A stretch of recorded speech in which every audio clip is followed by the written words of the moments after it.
Bienvenidos a Podcast Estepario, el refugio literario donde las conversaciones trascienden las páginas y se convierten en experiencias íntimas. Soy Pablo Rumel Espinosa, tu guía en este viaje por los confines de la literatura. En este espacio nos sumergiremos en diálogos profundos, explorando los laberintos de la palabra escrita, desafiando convenciones y abrazando la diversidad de perspectivas. Aquí no hay lugar para lo convencional, solo para aquellos que se atreven a adentrarse en lo salvaje de la imaginación. En este capítulo, junto a mi amigo Sergio Alejandro Amira, iniciamos un diálogo en torno a la creación y a la literatura misma. Por sus obras los conoceréis. Ya que estamos hoy, deberíamos mencionar qué día es hoy. Ah, claro. Es un día especial. Sábado Santo, pues obvio.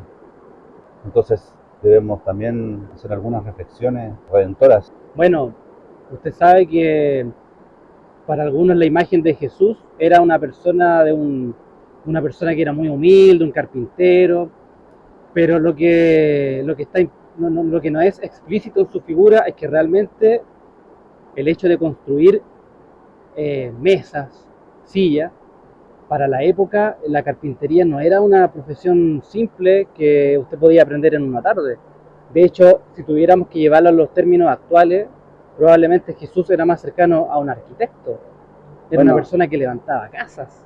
Hoy en día tampoco diría yo que la carpintería es algo fácil ni que se pueda aprender en una tarde. Sobre todo la mayoría de la gente está acostumbrada a comprar muebles que se ensamblan, que vienen con instrucciones, claro, a veces medias incomprensibles, con piezas que le faltan o que le sobran.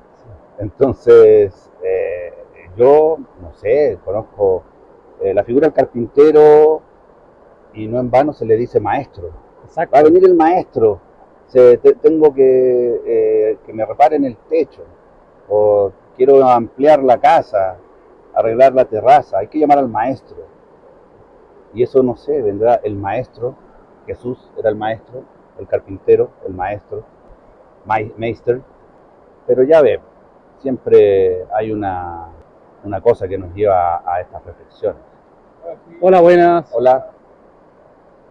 Un perrito. Ajá. Chao. Siempre confía en alguien que anda con su mascota. Sí, totalmente. Miel. Debe haber sido perrita. Una perrita color miel. Bueno, yo no le pondría un perrito miel. O tal vez sí. La miel, ¿ve? La hidromiel de los dioses. Exactamente. De hecho, en el Corán hay una advertencia que dice que en un momento cuando la abeja se extermine es porque vamos a estar cerca del final. Y que parecía una mera metáfora, pero si usted lo analiza de forma científica, el rol de la abeja de polinizar las flores es vital para el ciclo de la vida. Bueno, en La insoportable levedad del ser, de Milan Kundera, hablan de cómo se podría considerar al ser humano como un parásito de la vaca. Aquí también tenemos algunas vacas, uno va por la calle de repente y se encuentra con un ternero. Me da mucha pena saber que la mayoría de estos animales van a terminar el fin de semana bueno, no ahora, porque aquí la gente igual es observante. Ayer se comió pescado, sí. Quizás sin saber del ictus ni del signo crístico. No tiene también por qué saberlo, no saberlo. El plásmata, ¿verdad? De Wallis, de Dick, ese ser que es información pura. Exacto. ¿No? Ahí tenemos un libro que es como algo tan inefable como la Biblia en ciertas partes, ¿no? Está tan sujeto a análisis, a interpretaciones, a un lenguaje poético, paranatural. Pero escuchemos el murmullo del río. Pero ahora usted que menciona la vaca, me hizo recordar un cuento muy bonito de Augusto Monterroso, del autor guatemalteco, y que se llama Vaca, y que se trata, es muy breve, que él está en el tren, está sentado, y va tranquilo mirando el paisaje, cómo se sucede el bosque, el valle, qué sé yo, y de repente ve una vaquita muerta, al costado de la línea del tren. Y él comienza a mirar la vaca y se estremece porque toda la gente que está dentro del tren va en su asunto y nadie repara en la vaquita muerta. Y él dice, qué lástima que la vaquita, no hay nadie que la llore, no hay nadie que le edite sus obras completas, ni que le dedique un sentido de discurso. Y no nos damos cuenta que gracias a los chorritos humeantes de la leche, este tren y la vida misma sigue avanzando y nosotros estamos indiferentes ante la muerte de una vaca. Y eso a mí lo primero que me retrotrae es el animal como sagrado. Existe el término vaca sagrada, pero bien sabemos que las religiones primitivas, las más antiguas, tenían como fin adorar a un animal. Porque imagínese usted en una época en donde el hombre luchaba contra la naturaleza, tener un animal grande significaba cobijo. Usted le podía sacar la piel y se hacía un abrigo. Usaba sus huesos para fabricar armas. La misma carne que usted podía extraer de este animal. Entonces, antes que un ángel y un dios, el primer dios que tuvimos fue un animal. Basta ver las pinturas rupestres. Exactamente, usted a partir de las pinturas rupestres puede establecer ese nexo. Los animales en las pinturas rupestres en algunos casos están representados de una forma casi perfecta. Uno ya no tiene que decir son símbolos o son reduccionismos de la figura del animal. Hay pinturas rupestres donde se ve claramente los rasgos del león, del búfalo, y curiosamente hay una ausencia de rostros humanos.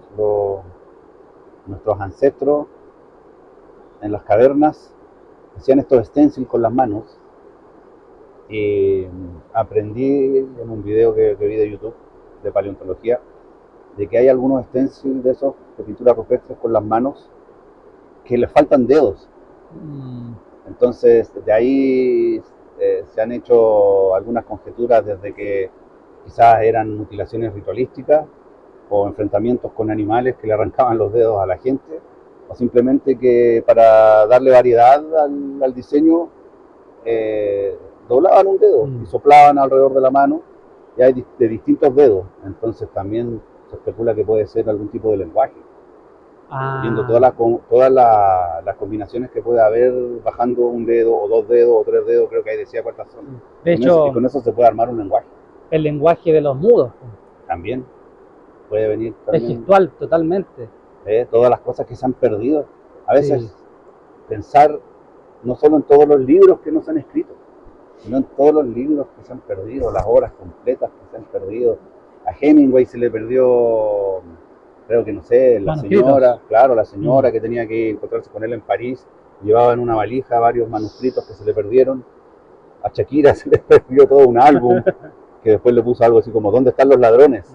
Que le habían robado todo o al mismo, recuerdo está Rodrigo Fresán, que nos gusta. Él también tuvo una novela terminada y un virus se le metió a la computadora y le destruyó su archivo. Sí, a mí me pasó eso alguna vez, también perdí algún cuento, nada tan grave, pero desde entonces, claro, lo que yo hacía es que ahí agarré la costumbre de cada 3 palabras pongo control G, control G, control G.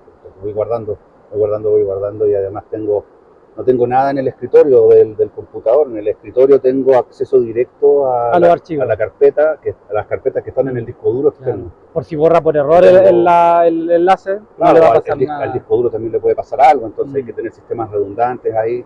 Claro. Básicamente al final no le importa a nadie. Voy a perder mi nueva novela que no le importa a nadie, pero le importa a uno. Exacto. ¿Y qué es lo que importa? Y eso vale, pues. Claro, sí, lo que le importa a uno es su propia vida también. Exacto. Bueno, la de los demás, por supuesto, la familia, todo los aquello. Amigos. Los amigos, sí, pero estamos hablando estrictamente de la obra. Aquí nos tienen que permitir hablar de la obra, porque si a mucha gente le podemos interesar como escritores, ¿no? ¿Qué le va a interesar el Pablo Rummel padre de familia? El Pablo Rummel trabajador, amigo de sus amigos, hermano de sus perritos. De hecho, esa figura va a desaparecer, ojalá que no pronto, y lo único que va a quedar van a ser mis obras. Y si hay un futuro en que alguien por casualidad se topa con mis obras o con las suyas, lo primero que va a pensar Bueno, es lo evidente que en la portada, en una tipografía, en una imagen, en un verso, en un párrafo, y la imagen del autor está totalmente desvanecida. Y por eso yo encuentro que esa discusión sobre que hay que separar la obra del autor es inane, o sea, es una discusión que no es bizantina. Porque cuando usted abre un libro, usted no ve al autor, usted no ve al autor que es sindicado como ladrón o como golpeador de mujeres, porque eso desaparece, eso se desvanece, no queda. Y finalmente, cuando un autor trabaja con una obra, siempre lo hace basándose en lo que ya existe, no como las inteligencias artificiales, pero sí como un continuador de una tradición.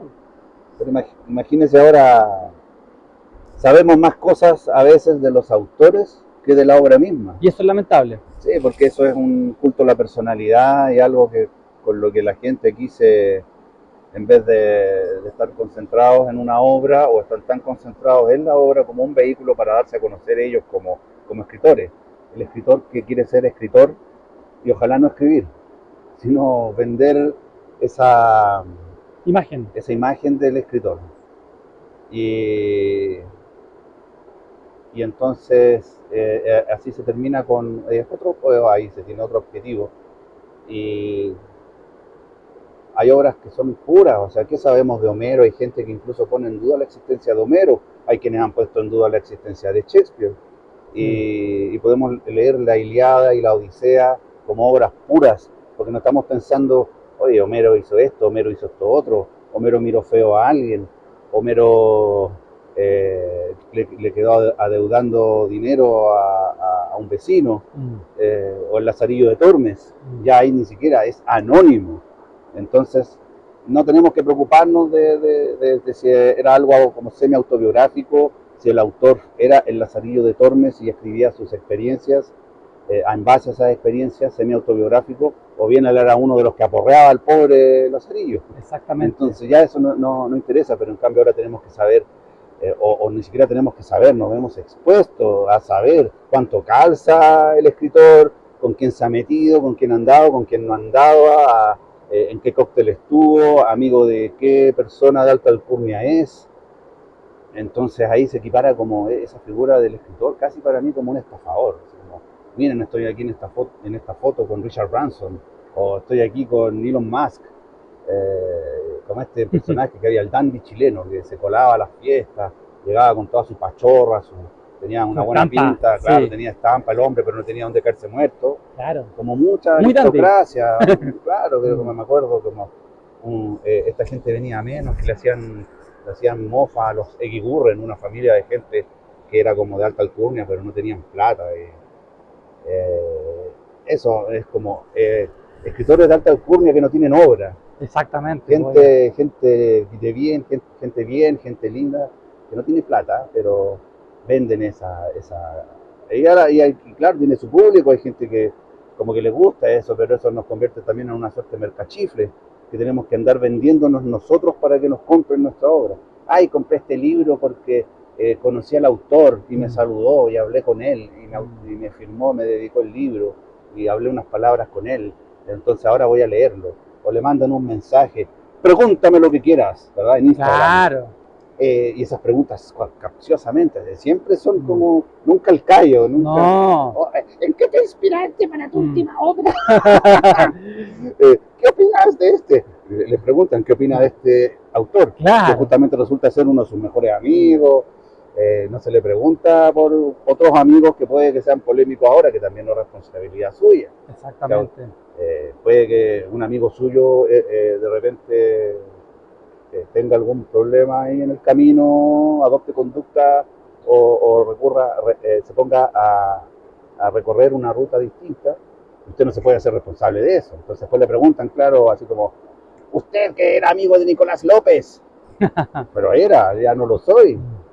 Pero algo tiene que haber estado metido ahí, le mancha eso, y cuesta un tiempo. Conocemos autores que se vieron salpicados por este ser abyecto que finalmente cayó en esto de la Damnacho Memoriae. O sea, nadie se acuerda de él. Ahora me acabo de acordar yo por una cadena en este diálogo en el que van surgiendo cosas y se van eh, encadenando, pero no, que no está ya en la memoria de nadie. Claro, y lo más lamentable es que, por ejemplo, antes de la era del Internet existía una vida pública del autor que se sacaba fotos con la alta sociedad o hacía noticias porque se casaba con una prima, qué sé yo, pero no era, era el mundo pre-Internet en el cual no existía esta gestión desesperada por la propia imagen, por este narciso 24/7 de tener que estar siempre mostrando y demostrando lo que se hace, lo que se come, lo que se dice, lo que se no.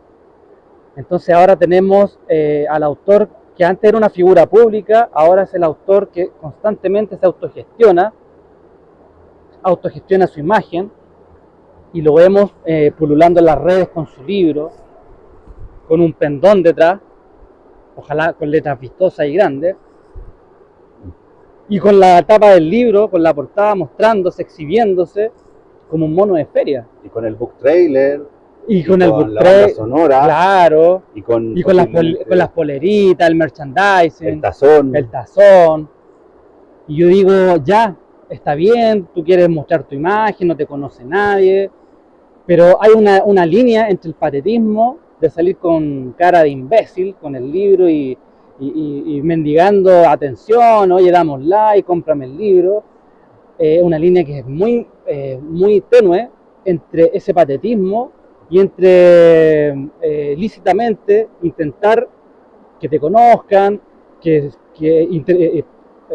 poner un tema en el tapete, Pero, armar una discusión y que se lee un poquito más pero mire, fijémonos, y yo hablo simplemente como del reconocimiento y de observar, casi como aquí que estamos en el río y estamos observando los sauces, las ramas de los sauces que tocan el río, que son acariciadas por el flujo del agua, vemos los cactus ahí arriba sobre nosotros, el amigo que vino a buscar el porrito que se le había quedado con su perrita Miel. Son observaciones que estamos haciendo. Yo no critico ni estoy apuntando el dedo, no, ni estoy la metodología que tenga cada cual y sus objetivos, y si los cumplen la vida bien. No son los que tenemos algunos otros, y nos vamos agrupando aquí si estamos juntos conversando ahora en el río. Es por una afinidad, pues se habla también de esa cámara de eco, ¿no? claro, Que finalmente uno se junta y se reúne y conversa con gente que es parecida a uno. exacto. Entonces empieza a crear una cosmovisión, una cosa como casi como que todo debería ser así, o uno se sorprende porque los demás no piensan como mi amigo, como esta otra persona con la que yo dialogo. Entonces se crea esta cámara de eco chamber, le llaman, que uno termina teniendo más o menos los mismos referentes, pensando más o menos lo mismo. Entonces, estas otras personas son, por supuesto, dignas de todo el respeto que merece un ser humano, y que uno cuestione sus metodologías no quiere decir que esté mirando en menos o juzgando. Es como yo digo siempre. No, porque no es casa de brujas. Es una observación. No, claro, es una observación. exacto. Entonces, y aquí llega finalmente todo este preámbulo, era para decir, se fija usted, cuáles son quizás los escritores con mayor éxito, por lo menos dentro de un círculo más bien pequeño, estamos hablando de la literatura chilena actual. Son aquellos autores que yo veo, no tienen pareja, no son ni madres ni padres de familia, son personas más bien aisladas, solas, que entonces se pueden dedicar no solo, digamos, a la escritura 100%, y lo pueden hacer porque ya lograron ese éxito que le permite vivir en cierta forma, y no vivir quizás tampoco de la literatura, porque quizás es poco lo que uno obtiene, ese 10% mínimo, quizás negociar bien siendo un autor grande, 30%, o un contrato en que le dan un adelanto por la próxima novela, sino que viviendo de los talleres, de las charlas, de que lo llevan aquí y allá, para eso hay que tener tiempo. Entonces todo un círculo vicioso, yo creo que, o virtuoso en el caso de quien lo vive. Entonces aquel autor, yo creo que es como Kaiser Söze, cuando en la película de Los sospechosos de siempre, habían lo que contaba, creo que era Verbal Kint, o otro de los personajes, que a Kaiser Söze llegaba a su casa y unos rivales le habían secuestrado a su familia, y que Kaiser Söze procede él mismo a matar a su esposa y a su hijo, y después mata a los otros tipos, y creo que deja vivo a uno para siempre, para que cuente la historia. Entonces a partir de ese momento Kaiser Soze fue indestructible, porque ya no tenían nada con qué, ni nadie con quien amenazarlo. Entonces este tipo de autor exitoso, si nosotros quisiéramos ser así, tendríamos que, en primer lugar, liberarnos de nuestra familia. Y de ahí quedamos libres no solo para tener tiempo para escribir todo lo que queramos, sino para promocionarnos, para ir a los cócteles, para viajar. Me invitaron de Arica, voy a Arica porque no tengo que llevar a mi cabro chico al colegio, ni tengo que estar con mi señora, ni tengo que cuidar a mi mamá anciana, ni a mi abuelito, ni llevarlo al médico, ni ya me despreocupo de todo eso. Entonces hay tiempo para manejarse uno, para el branding, para hacer de uno una marca. De hecho, el famoso premio de la editorial Planeta estipula que el ganador, que va a recibir una cuantiosa cantidad de dinero, no sé cuántos euros actualmente, una de las cosas que están implícitas en ese premio es que usted pueda promocionar el libro a lo largo y ancho del orbe. Por ende, si usted está empleado, está trabajando, tiene una obligación, un contrato o tiene una familia, usted no va a poder estar 6 meses girando. Tendría que dejarlo todo. Por ende, claro, hay una planetización del escritor exitoso. El escritor exitoso está condenado a tener que estar siempre saliendo, dar entrevistas, poner rostros, cara, y tiene que centrar su vida, como usted bien decía, centrarla en esta ocupación que le va a absorber toda su vida. Y yo digo, al final va a vender miles de ejemplares, va a salir en todas las portadas, pero hay algo que nunca se observa, digamos, de forma directa, y que yo creo que hay algo medio mefistofélico en el tema, algo de transar el alma, porque así como usted, ahora que estamos en Semana Santa, usted hace un pacto con el cachudo y usted tiene, por ejemplo, un poder, usted tiene una fuerza, usted tiene un don de forma ilícita, después usted eso tiene que pagarlo. Entonces si vemos cómo estos grandes estrellas tienen un periodo que a veces va de 1, 2, 3, 4 años, a lo mejor 2 o 3 décadas, pero una vez que mueren, no dejan una estela, no dejan una huella, y los futuros lectores se desentienden de su obra y siguen descubriendo a los autores que realmente valen la pena. Sí, Porque yo siempre menciono el caso de Barón Visa, este escritor argentino de los años 40, que se volvió loco, quemó con ácido a su mujer, y que era un tipo tremebundo, era un millonario. El tipo mandó a construir un obelisco en Córdoba de no sé cuántos metros, y él vendía 20.000, 30.000 ejemplares, era la sensación, y en esa misma época Borges, sacando sus primeros libros, vendía 40, 50 ejemplares, sus libros de poesía. Y ahora, ¿quién se acuerda de Barón Visa? Claro, es que es también parte estamos inmersos en toda esta cultura de la inmediatez. Entonces, de hecho veía yo unos críticos de cine que, si bien yo casi no veo películas ni series, sí veo reseñas y críticas. Entonces estoy al tanto de casi todo. Y ellos estaban hablando de la última película de Ghostbusters. Ya. Frozen Empire, creo que se llama. Y decían que habían ido a una sala vacía, como con 5 asientos, en la semana del estreno. Y uno de ellos dijo, es que el cine está muriendo, el cine está desapareciendo. Decía, ahora los jóvenes no resisten más de 1 minuto o de 30 segundos de TikTok. Claro. Entonces, imagínense, en las 2 horas que dura una película, cuánto contenido en TikTok puede ver uno, y la variedad. Entonces él decía, es que esta forma de consumir obras cinematográficas está muriendo, ya la gente no va a ir al cine. Entonces eso nos llevó también a un círculo vicioso de que para que valga la pena tiene que ser 3 horas de espectáculo, de explosiones, de cosas grandiosas, grandilocuentes. Sí. ¿Y dónde están aquellas películas de diálogo, de introspección? Exacto. Ahora cualquier película de los años 70, de la misma que veníamos hablando, Cruising, Sérpico, sí. Tarde de Perros, las de Harry el Sucio, claro. o El Resplandor de Kubrick, por ejemplo.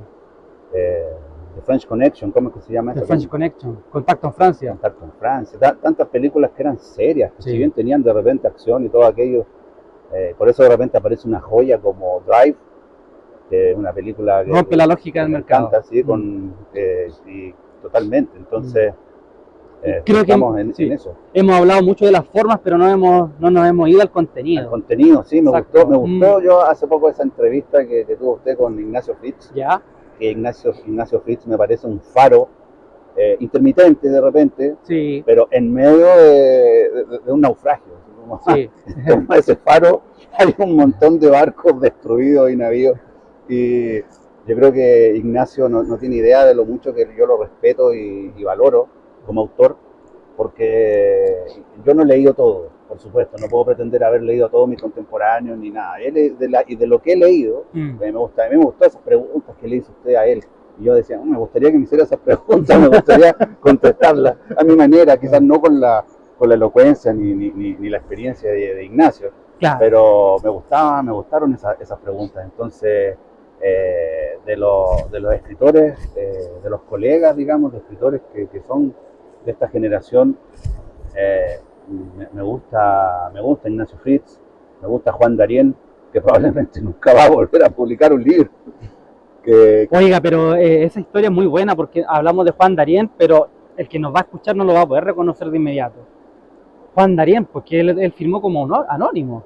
Claro, es que en el libro dice anónimo, Juan Darien versus Diego del Amo, y Juan Darien es un personaje de un cuento se me escapa en estos momentos el autor, pero es un tigre. Quiroga. Juan Darien es un tigre que actúa como un ser humano. Entonces, el hombre se fue a Australia, Texas, no sé dónde. Yo hablé unas cuantas veces con él porque quería un cuento de él para una antología que nunca se publicó. Y yo creo que era el hombre como ese, que quería escribir un libro, quería publicar un libro, lo hizo y quizás ya no sepamos más de él nunca.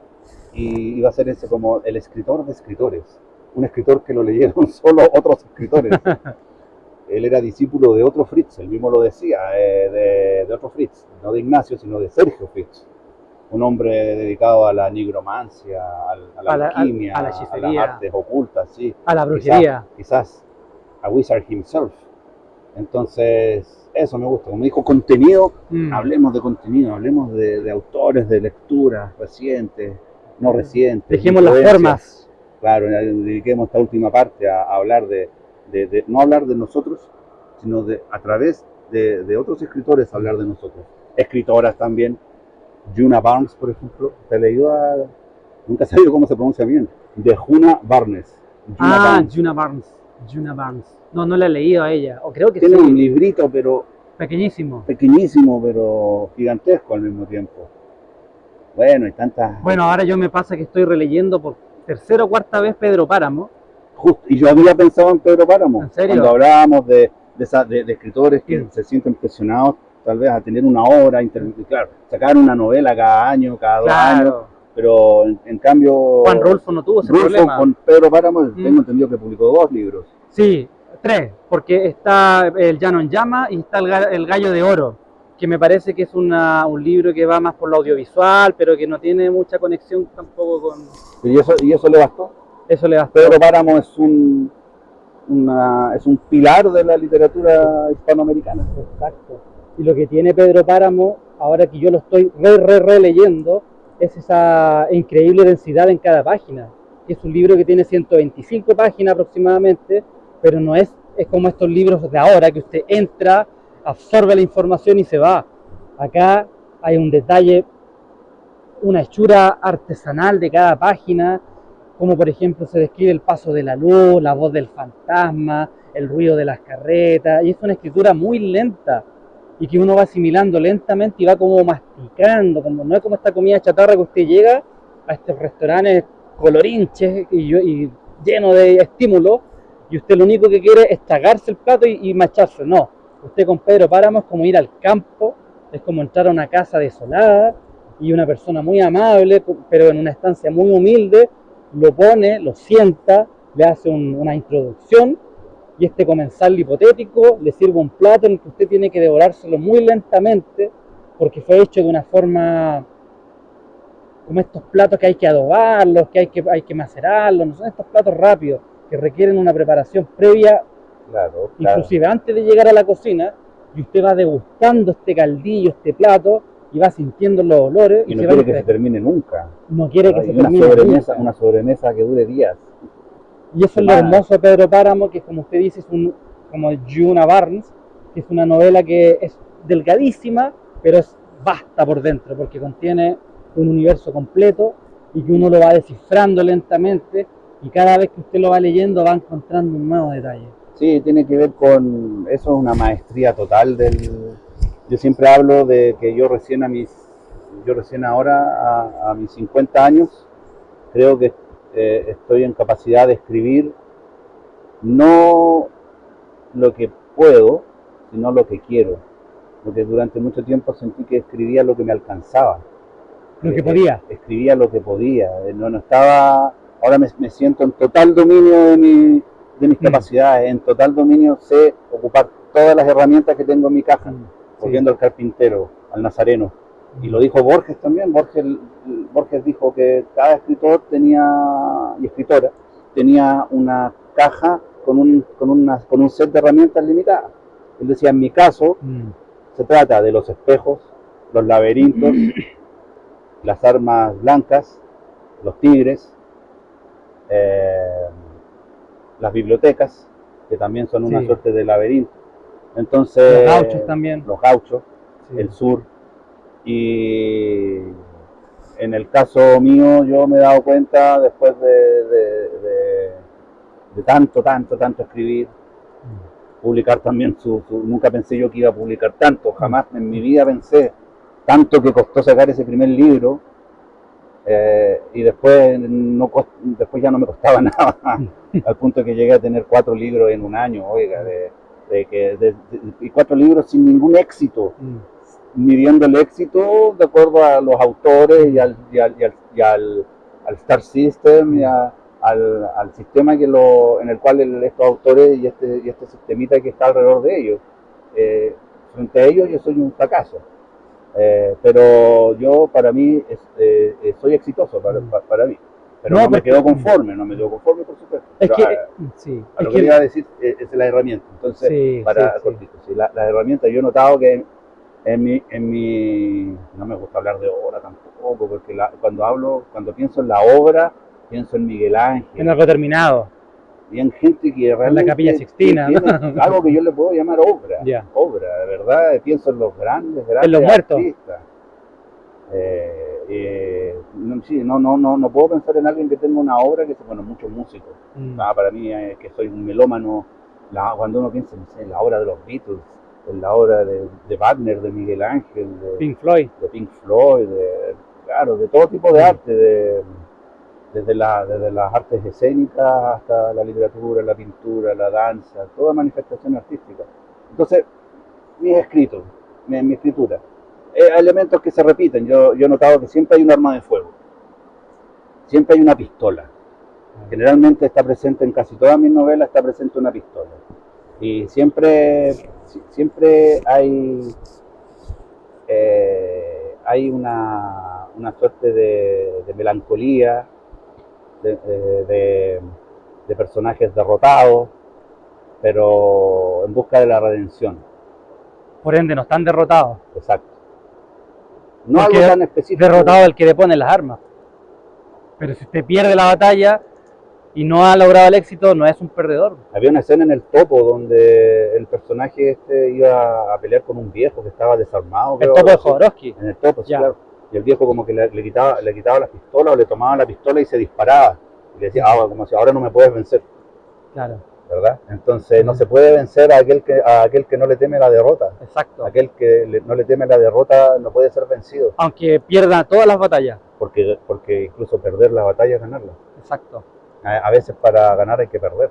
Entonces eso, yo creo que no hay una propensión a usar tanto estos elementos que usaba Borges, pero sí también hay una forma de escribir, yo creo que también es laberíntica y que también es bueno. Yo por lo menos ahora, cuando publiqué Ojos como estrellas de neutrones, dije, este va a ser el último libro que escriba en este registro, porque yo siento que aquí ya se agotó.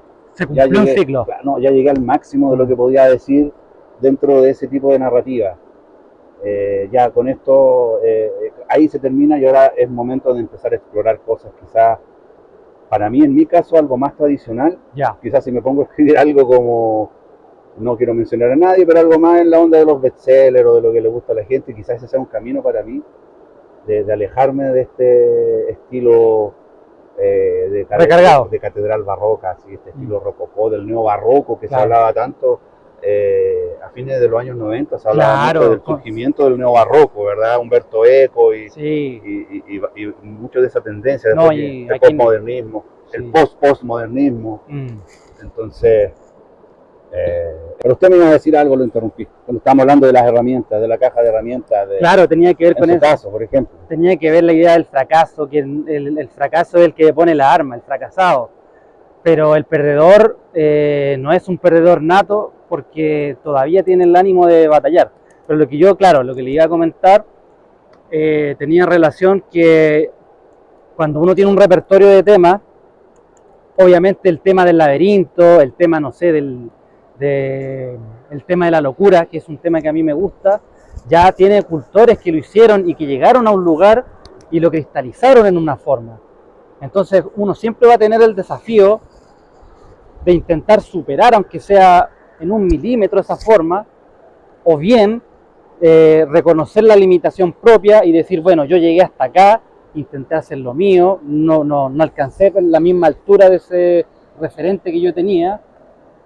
Y usted tiene ahí dos caminos: o le pone las armas, o las toma nuevamente e intenta salir y batallar de otra forma.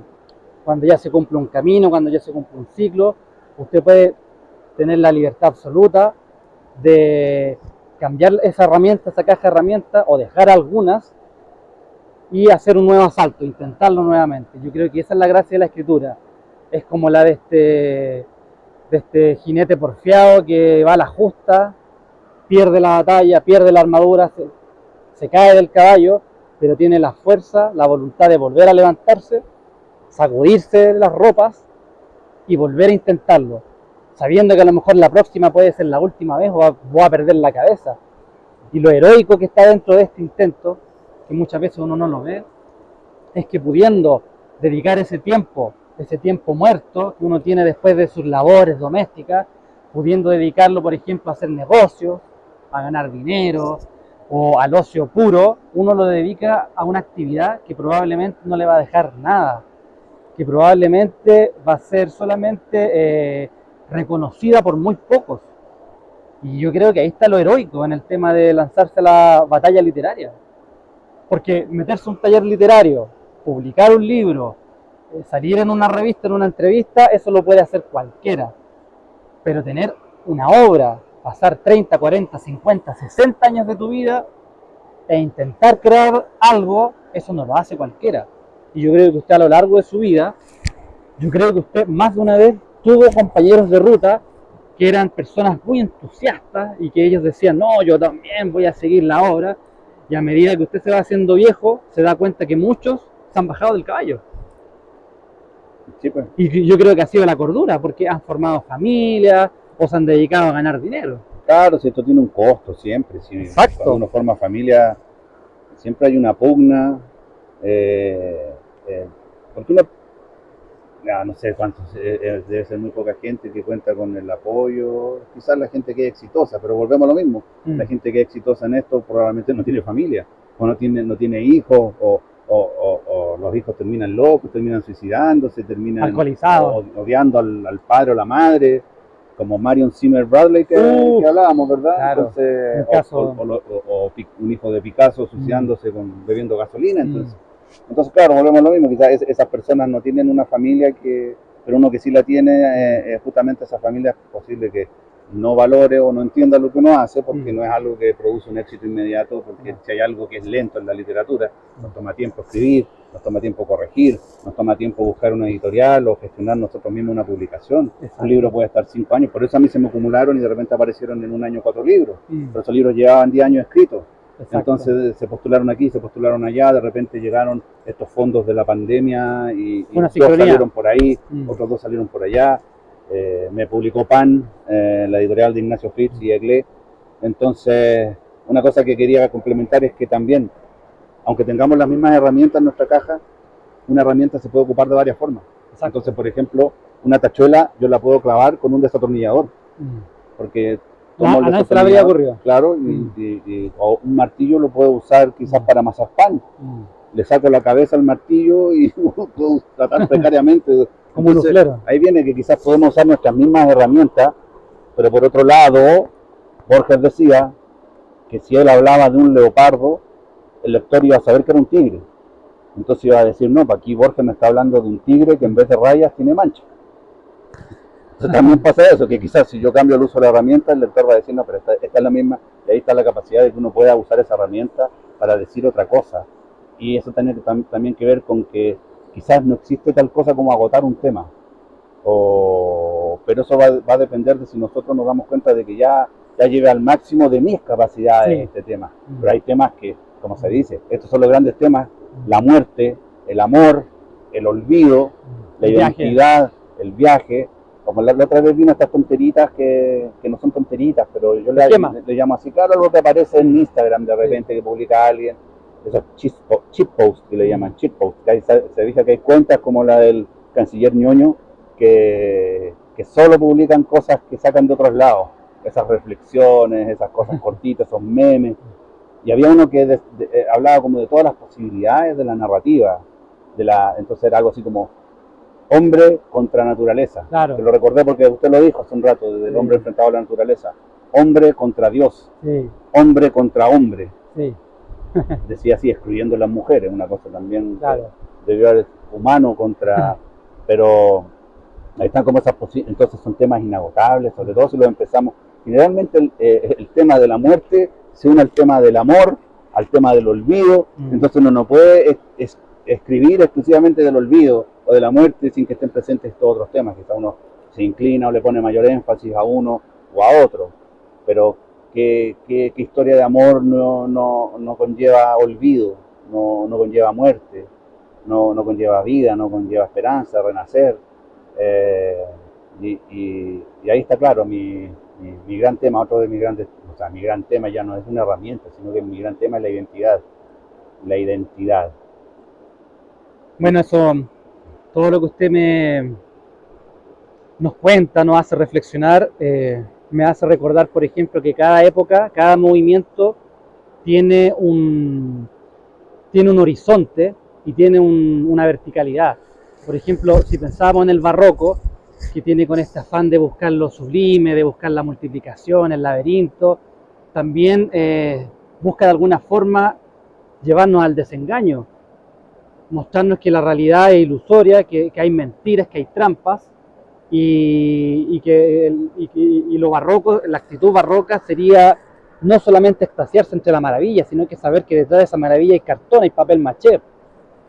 Y luego tenemos el romanticismo, por ejemplo, que pareciera ser todo lo contrario, porque tiene que ver con el mundo del ensueño, con el mundo de lo onírico, con el mundo interno. Entonces uno dice, pero bueno, ¿en qué me puede aportar un romántico si yo lo que quiero es desengañarme al mundo? Pero el romántico, que tiene su visión, que es una reacción al mundo cientificista, al mundo positivo, nos dice algo que es muy cierto y que siempre olvidamos. Que si nosotros dividimos nuestra vida en horas, en 24 horas, 8 horas se destinan a la vigilia, 8 horas se destinan al trabajo o a alguna ocupación que uno tiene, y 8 horas al sueño.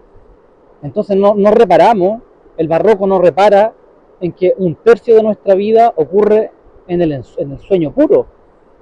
Un tercio de nuestra vida está anclada en otra parte. Y lo que hace el romántico ya no es poner este espejo que busca reflejar lo natural, sino que este espejo que busca reflejar lo interno, es como un espejo móvil. Entonces cada época, cada periodo tiene un cuestionamiento, tiene un repertorio de preguntas y respuestas, y estos son los que van generando caminos. Y ya con el tiempo uno va recogiendo esos sedimentos. Y pasa lo mismo con la lectura de una novela. Usted, por ejemplo, puede leer un cuento de 2 a 20 páginas y lo puede recordar de forma milimétrica. Pero en una novela de 200, 300 páginas rebasa la mera posibilidad de recordarla, Y lo que queda de usted finalmente es un residuo, ¿cierto?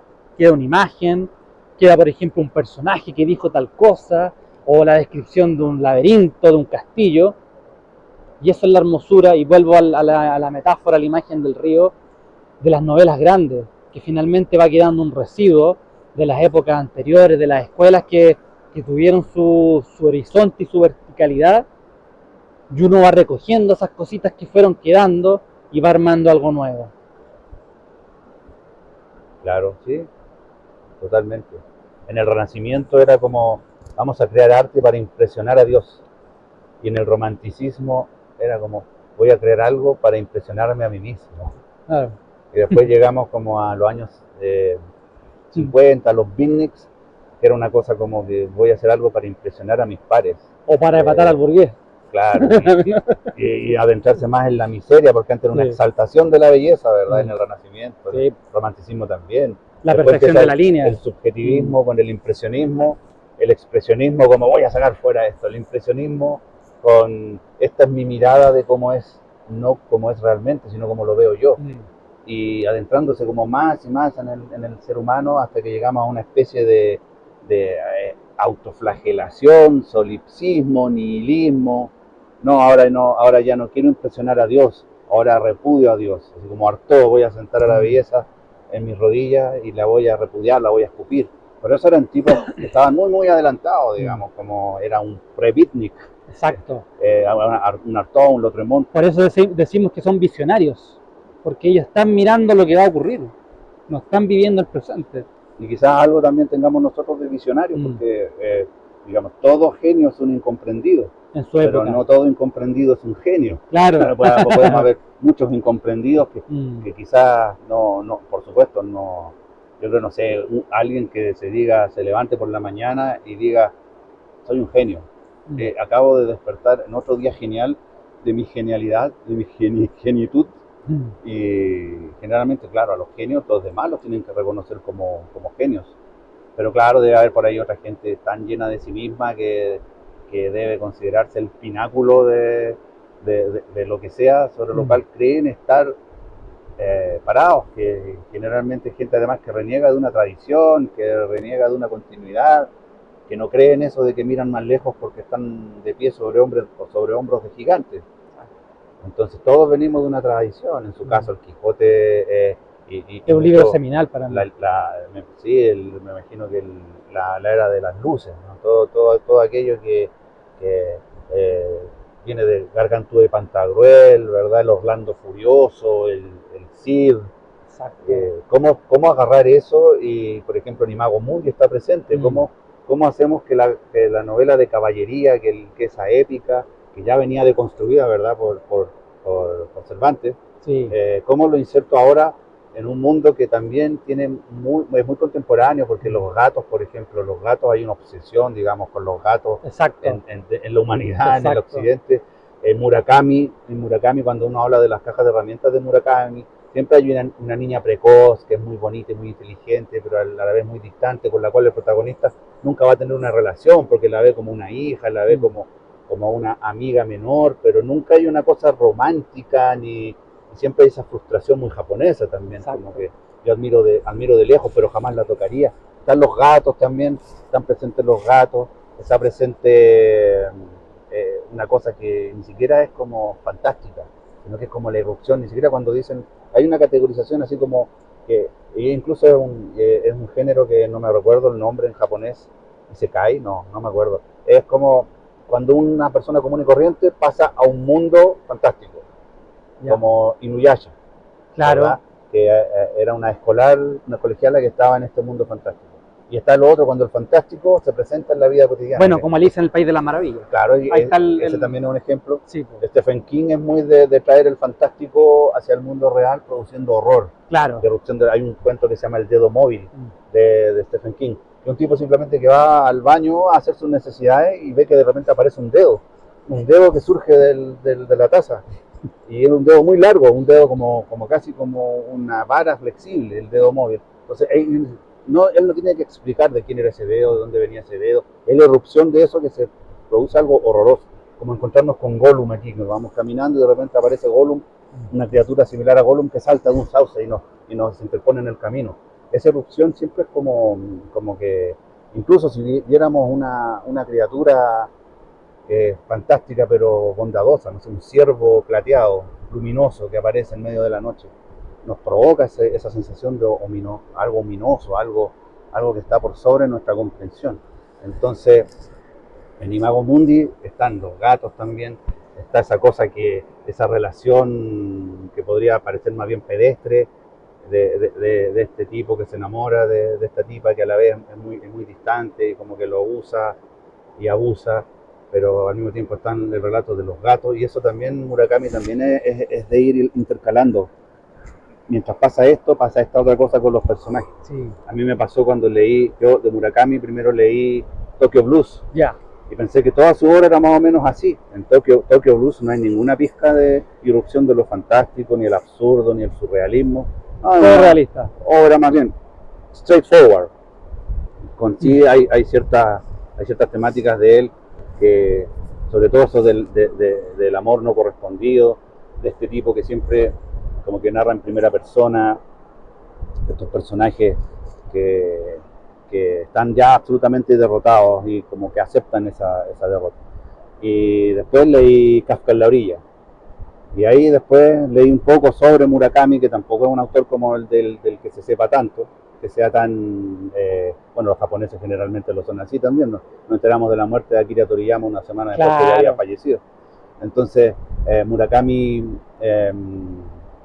me enteré de que Tokyo Blues era una de las obras de sus libros que más despreciaba, que menos le gustaban, no así como Kafka en la orilla. Entonces comienzo a leer Kafka en la orilla, que también tiene es la historia de dos personajes. Nakata es uno y el otro es Kafka Temura Kafka. Y va narrando la historia de ambos.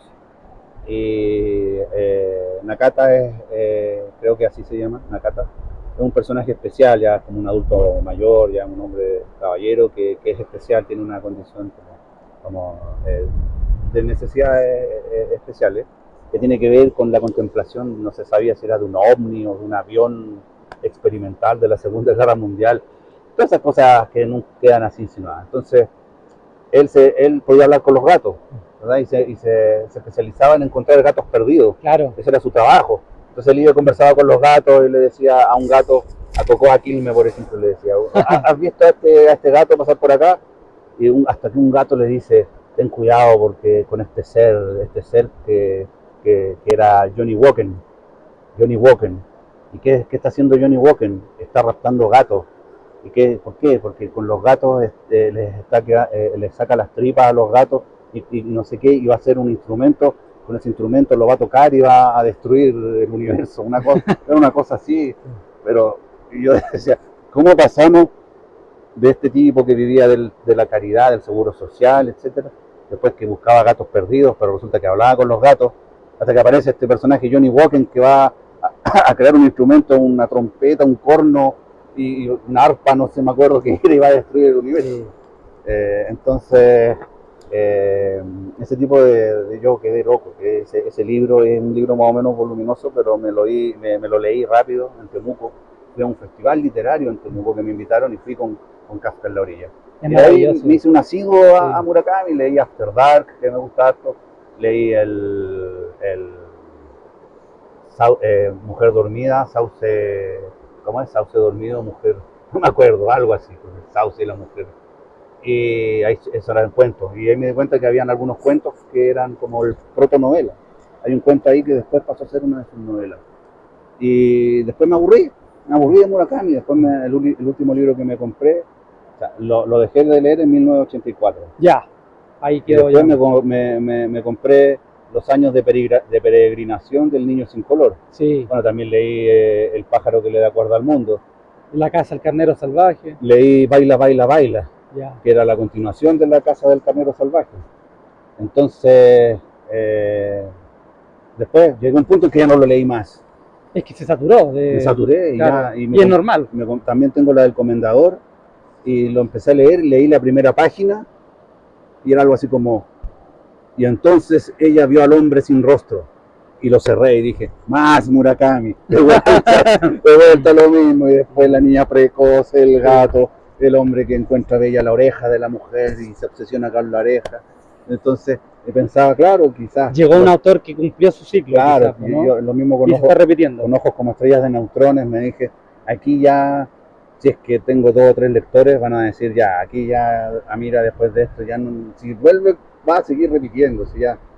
Y además que ese libro, como bien sabemos, yo lo quería hacer como una celebración, era como un Una banquete, fiesta. yo tenía ganas de hacer un banquete y de invitar a mis amigos, no que me vinieran a celebrar, sino que es como mi cumpleaños. Entonces yo invito, hoy día está de cumpleaños mi sobrino también, y yo lo imaginaba así, lleno de manjares sobre la mesa y de que todos compartiéramos y habláramos de lo que nos une. En primer lugar, de la amistad. Por eso el libro parte como un prólogo suyo, que usted no escribe prólogo, pero lo que hicimos fue agarrar un artículo que se publicó, Claro. ¿verdad? Y adaptarlo y agregarle más cosas.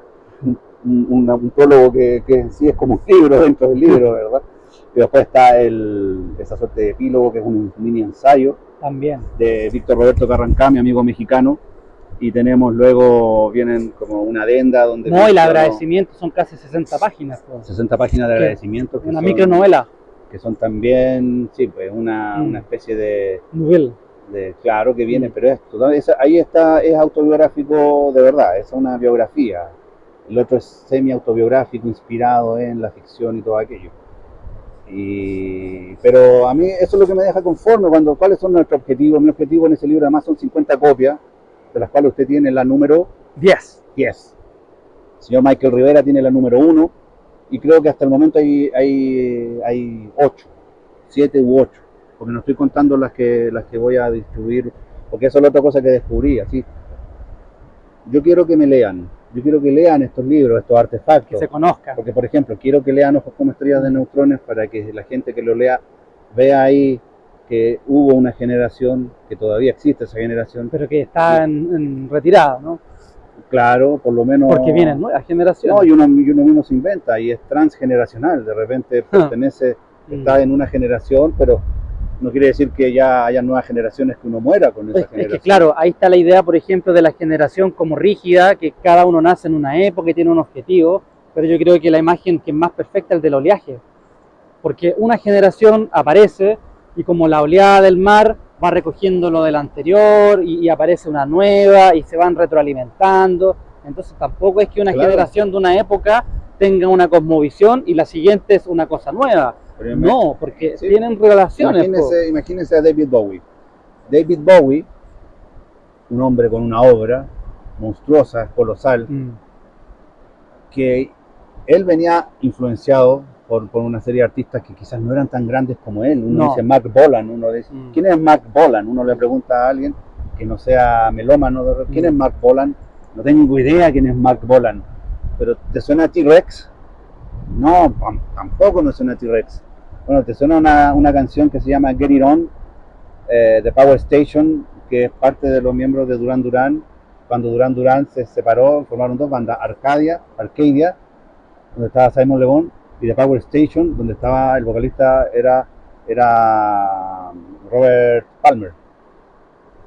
Y ellos tenían un cover de Get It On, y Get It On era una canción de T-Rex, y T-Rex era el nombre artístico de Mark Bolan, y Mark Bolan era una influencia para David Bowie, uno de los pioneros del glam.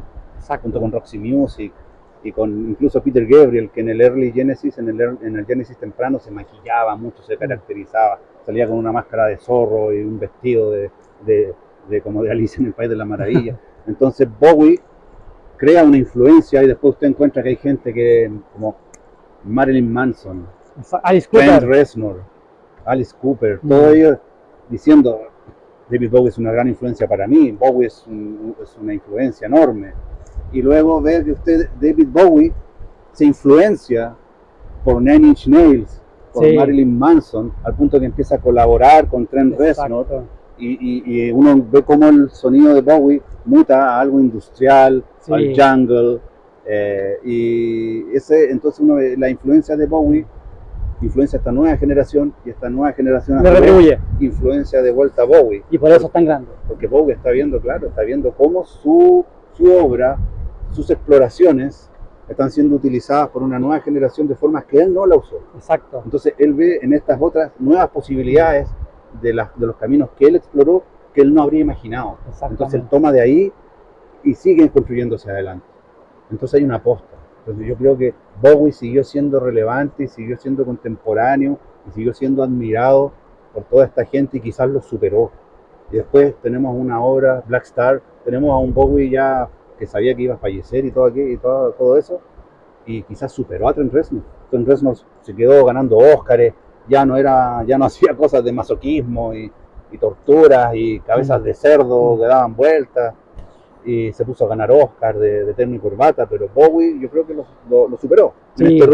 En este río Bowie se adelantó a él. Entonces eso tiene el asunto como las generaciones. Yo en Ojos como estrellas de neutrones no es un canto de cisne, no, sino que es un testimonio. Claro, y por eso hay gente ahí, hay gente más joven como usted, 10 años más joven, hay gente como Víctor Roberto Carrancá, hago alusión a que más bien un poco más joven también, pero un poco mayor que usted, pero más joven que yo. Después hay alusión a personajes, a autores, a personas mayores que yo, que fueron como mis influencias. No, de hecho fueron mis influencias, no fueron como mis influencias, y están los autores, los amigos y también los canónicos. Está Philip Dick, está Doris Lessing, no sé, está una serie de autores. Está presente Murakami, está presente William Burroughs, está presente el pop, los cómics. Está dedicado precisamente yo le dediqué el libro a Steve Ditko, co-creador de Spider-Man, totalmente olvidado porque Stan Lee ahí era el hombre que quería, ¿verdad? Que no tenía principios. Steve Ditko tenía principios, el objetivismo. Ya, eso era lo suyo. Usted podrá estar de acuerdo o no con el objetivismo, con Ayn Rand, pero eso era lo suyo y el hombre fue consecuente con eso. Dijo, yo no quiero que Spider-Man trance con los criminales y que haya un relativismo, porque yo soy objetivista, entonces me voy. Dejó Spider-Man y lo abandonó. Ahora, la familia de él logró una disputa con una pelea legal con Disney y lo settle, como dicen, out of court, lo arreglaron fuera de la corte. Eso quiere decir que tenían un caso fuerte en la familia de Ditko, porque ahora como que expiraban los derechos del personaje y no sé qué cosas de buleyas ahí que había, porque se consideraba que esto era un trabajo contrata. Entonces, si bien él era el co-creador de Spider-Man y de otros personajes como el Doctor Strange y todo aquello. De hecho, él lo diseñó, él le dio la forma. Claro, el aspecto. No le llegaban las regalías ni las platas de eso. Bueno, ahora se ganó eso, ahora hay un reconocimiento. Y ahora hubo como una inducción en la especie del Salón de la Fama de Disney de Steve Ditko. Un tipo que pasó los últimos años de su vida, no habían fotos de él, nadie sabía de él, no recibía a nadie, contestaba algunas cartas, seguía publicando sus cómics objetivistas, su personaje, Mr. A, que creía que A es A, no hay ninguna, y there is black and there is white and there is nothing in between, está blanco y está el negro y no hay nada entre medio, no creía en los grises, el bien es el bien y el mal es el mal, absolutista, objetivista. Entonces, se lo dedico a él el libro, y mi libro no puede ser menos objetivista. O sea, le dedico el libro a Steve Ditko, que quizás se habría horrorizado porque el libro es absolutamente relativista. No hay matices. Claro, y no hay una visión, yo creo, unívoca. Hay una duda constante. Bueno, no sé lo que será, es un artefacto. También el Buen Veda está presente ahí, que tengo pendiente enviarle su ejemplar al Buen Veda. Y lo vamos a entrevistar también para el lector estepario. Y él es parte de esta pequeña cofradía, esta pequeña gran cofradía que tenemos, y ese era mi objetivo con esta última novela que publiqué, que presentamos en su canal, con Michael Rivera, mi gran amigo, que también está presente en el libro, porque en el libro están presentes todas las personas que para mí fueron importantes. Fueron y han sido, porque uno, aunque se distancie de las personas o se peleen con uno, porque yo o se enfríen las relaciones, yo no me peleo con nadie, se enfrían, están ahí presentes, es esa celebración. Así que ahora le vamos a dar un término a esta conversación. Así que muchas gracias por escucharnos y hasta una próxima.